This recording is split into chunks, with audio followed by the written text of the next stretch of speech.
What's up, everybody? All right, guys, we got the SGC order is back. I was at the show in White Plains a couple months ago. I'll put a link to the video if you guys want to see it. And I think it was about 10 cards graded. And I think, let's see, I spent $550 on 10 cards at the show. And I thought it'd be fun. I already know what I got in terms of the grades. I was actually really happy with the results. But I thought it'd be fun to kind of break down the financials of it all and kind of and you guys decide whether I made the right call on getting those raw cards at the show and then getting them graded by SGC. But there was one of the disappointments with the order is that I did try to see if I could cross over a couple of these BVG cards.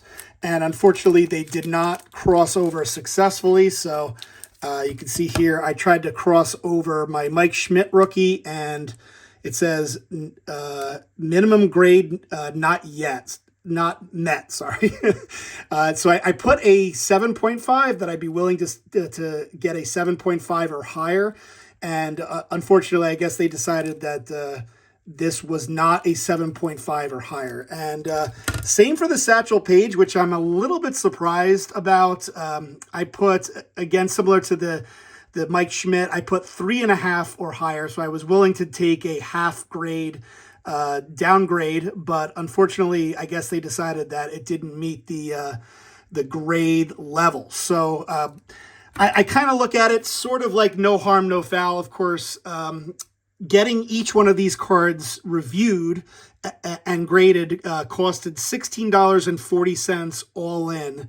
So I'm down $32 on those two cards to try to getting them crossed over, and so that's a little disappointing, but not a huge deal because they're still in the BVG holder. So I'll try to get all the cards out.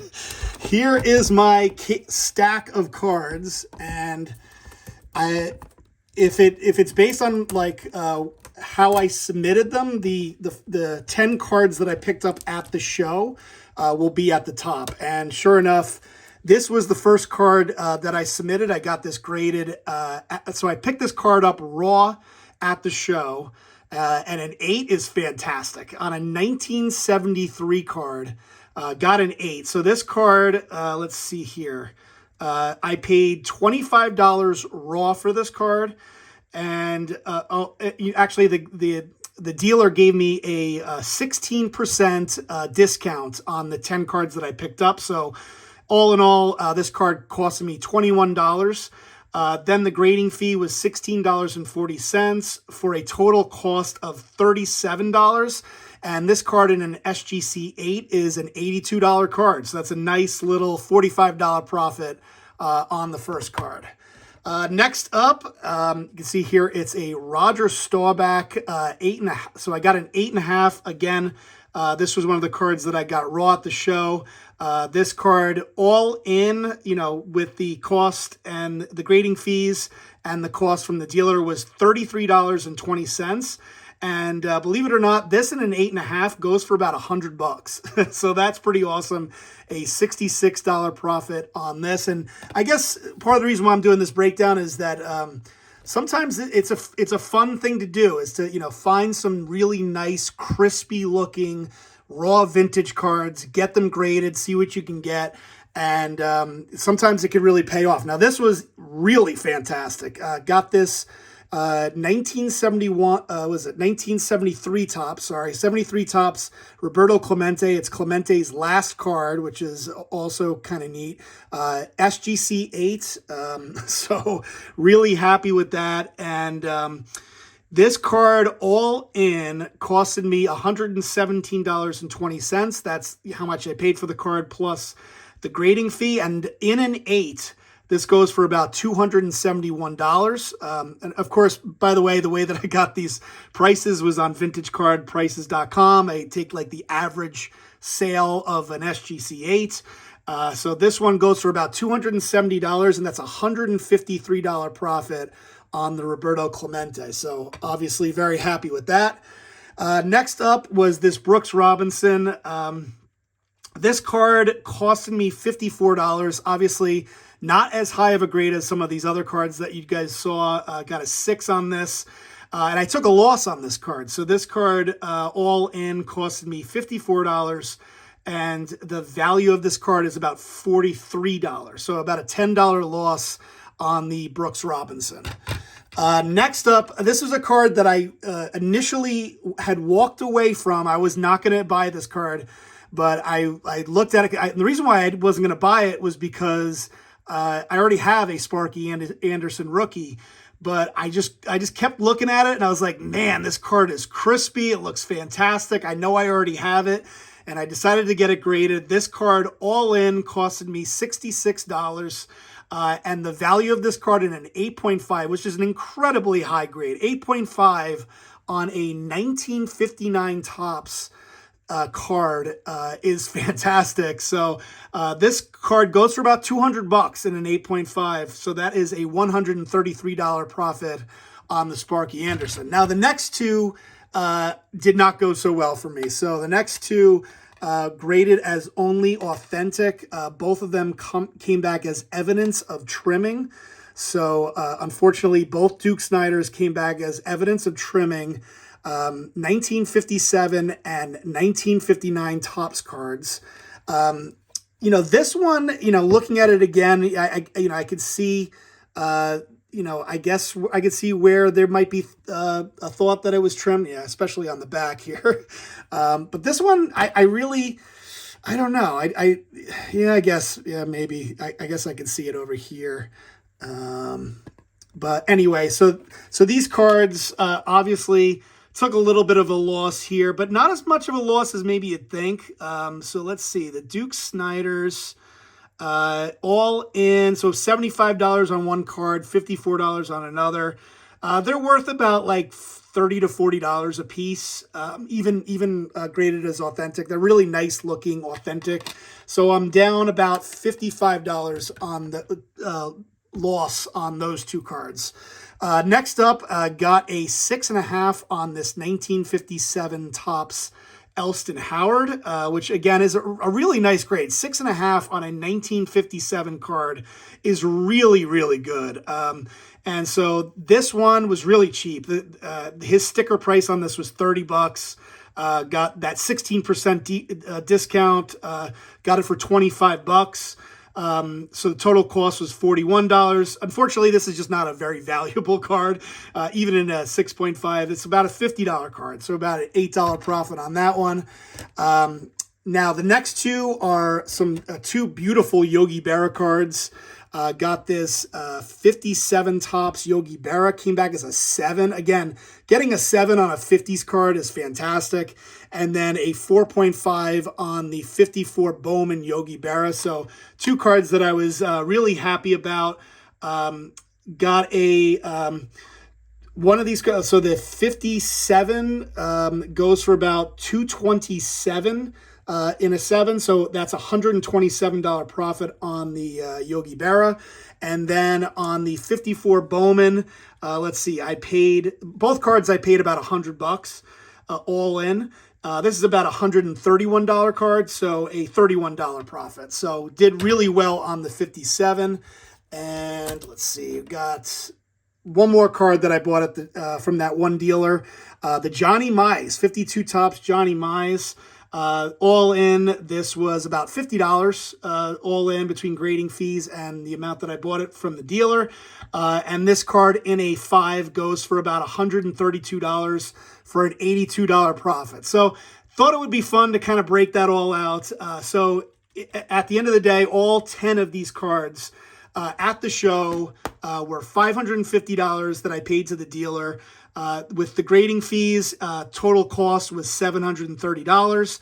The value of the cards after grading is about $1,300. So profit loss is a $582 profit on those cards. So of course, $582 on paper. If I were to now turn around and sell it, there would be grading fee, there would be costs, fees associated with that. But I just thought it'd be interesting to kind of break all that down. It's a great way of, enjoying a show. You go to a show, you find some really nice looking vintage cards, get them submitted. So I had a lot of fun with it. I also, in addition to that, I submitted some other cards, and this card was absolutely hilarious. The Bruce Jenner, and I made a lot of jokes at the show about getting this card graded. And this card, this is the first time, I didn't even know that SGC did this, but this, if it's a pristine 10, it is a gold label. So this is a gold label Bruce Jenner. Just thought it was just awesome that this came back as a pristine 10. I don't own a single SGC card that has this gold label. So the fact that the first card that I ever got pristine was a Bruce Jenner 1991 Impel card that was in my Commons box about a year ago. I found it in my Commons box. I was laughing when I found it. I put it in a top loader, and a year later I decided to get it graded, and it came back as a pristine 10. Some other cards that I also decided, since I was submitting, got some other cards graded. This Ricky Henderson came back as a 9.5, which I was, of course, was very, very happy about. 82 Don Russ came back as a Mint Plus, 9.5. The Steve Sachs, I think I got both of these cards as part of like the same break that I did, a 1982 Don Russ break at one point. And the Steve Sachs rookie came back as a 9, was an awesome player for the Yankees at one point. Well, I don't know about awesome. Well, the years where the Yankees struggled a little bit, the Mattingly years. All right, and this was awesome. Marty Castillo rookie, Marty Castillo, Rucker, Bailey. Got this. I remember I opened a pack of 82 tops, and there were a couple of cards that were just so nice looking, including this Marty Castillo, and I figured, what the heck, I'll get it graded, and it came back as a Gem Mint 10. Now you can see the difference between this and the Bruce Jenner. This one is just a Gem Mint, and this one is a pristine. So that's why that one's gold and that one is a black label. The Cal Ripken, unfortunately, came back as a 5. I knew it wouldn't be a perfect Gem Mint 10 because of the centering, but obviously a 5. So there might be something else going on with that card there. Was happy about this card. Actually, the next couple of cards. PSA would not grade this card. I submitted this card twice to PSA, and they wouldn't grade it. It came back as minimum size requirements both times. But fortunately, SGC did grade it and gave it an 8. So I was very happy to get an 8 on the Cal Ripken. Another 2 cards that I had submitted to PSA, and they did not grade it.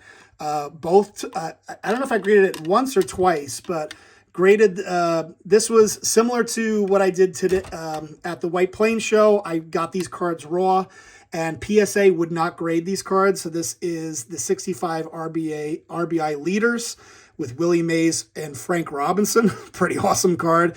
Came back as a 7. And then the strikeout leaders with Sandy Koufax and Bob Gibson came back as a 7.5. So these 2 cards I submitted to PSA. I think it was minimum size requirements.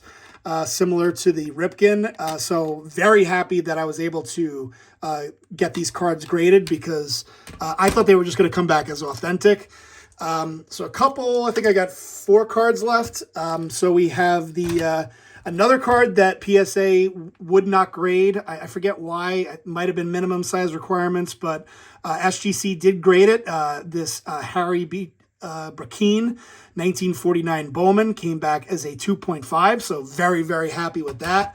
Then we got the Lawrence Taylor. I just figured, what the heck? Let me get the Lawrence Taylor card. I think I got this for $5. I bought this card for $5, the Lawrence Taylor, and it came back as a 6. This was part of my childhood collection, and again, PSA, I submitted this to PSA a couple months ago, and they wouldn't grade it. I don't know why, but SGC graded it and gave it a 1, which is exactly what it deserves. But for me, it was more about getting it just slabbed. At the, a childhood collection, Hank Aaron, that I've had since I was probably 8 or 9 years old. So I figured, what the heck, let me get it graded. And then the final card, this was the card that my dad got me.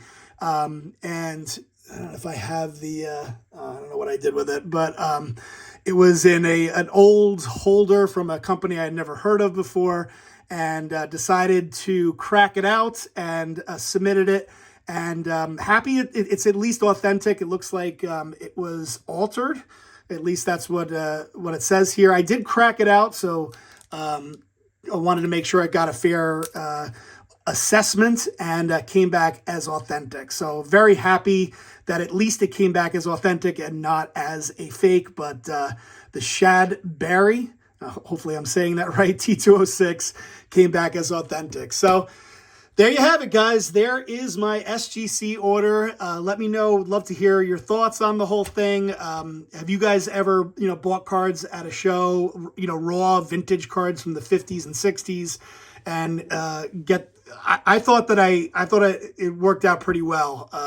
Even though the two Duke Snider cards came back as authentic, altered. But all in all, very, very happy with the order. Anyway, that's it for today, guys. Hopefully you enjoyed the video, and I will talk to you later.